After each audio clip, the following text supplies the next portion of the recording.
There are rare moments in history in which a single event can tie the world together.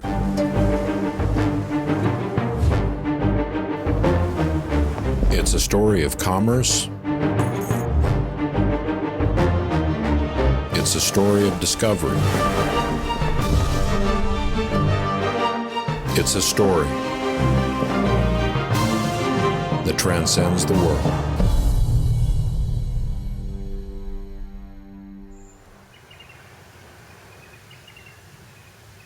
It was the summer of 1984, and I considered the work we were doing at Three Chop Village to be pretty standard archaeology. We divided the house pit into quadrants and assigned my students to quadrants, and they began to excavate.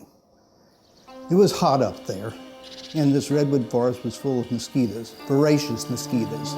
It was miserable. Well, that first afternoon, one of my students brought to me a handful of blue on white ceramics. They looked sort of vaguely oriental. And I thought, oh my God, the site's contaminated. The following day, we found a piece of ceramic that had been ground into a bead, and a piece of bottle glass that had been flaked into a projectile point, an arrow tip. I realized at this point that the story was far more than just the story of Pomo Indians on Three Chop Ridge. That began me on a quest that eventually transcended the world.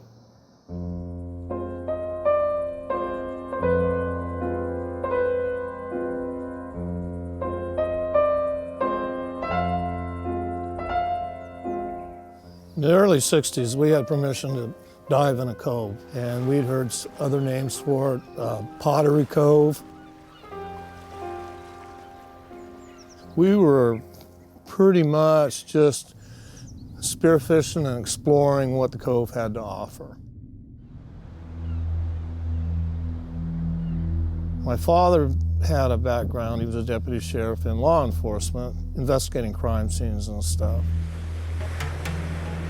One of the dives out there, he had seen something that wasn't right. And on the way back, I think we were about 2/3 of the way back to Willows, and he says, there's rectangular shapes on the bottom, and they shouldn't be there. I think I found a shipwreck or something.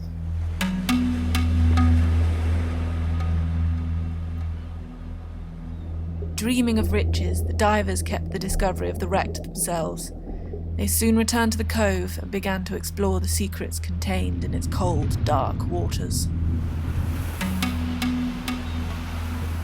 We made quite a few more dives on that ship and look around. We found cannons, parts of blunderbuss, a lot of broken shards of pottery. You're a young kid and you think, man, this is really something. And the worst part is you can't tell anybody.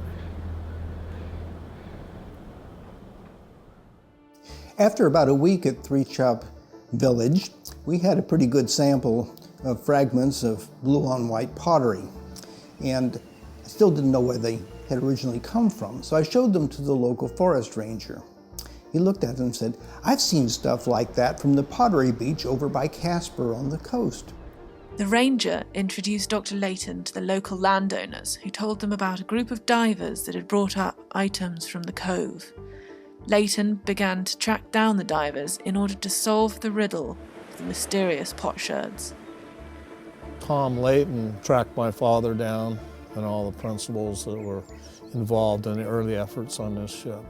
Out of this bucket of sherds that a wreck diver had brought up, there were 2 sherds that fit together that were part of the side of a ginger jar.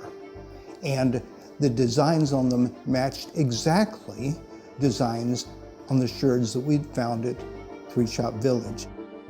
Well, this is exciting.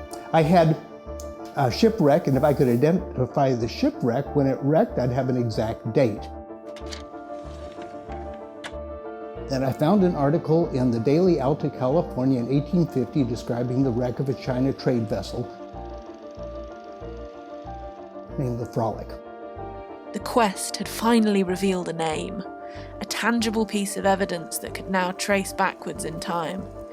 His search led him through hundreds of feet of worm-riddled paper records. This trail began in China and led to India.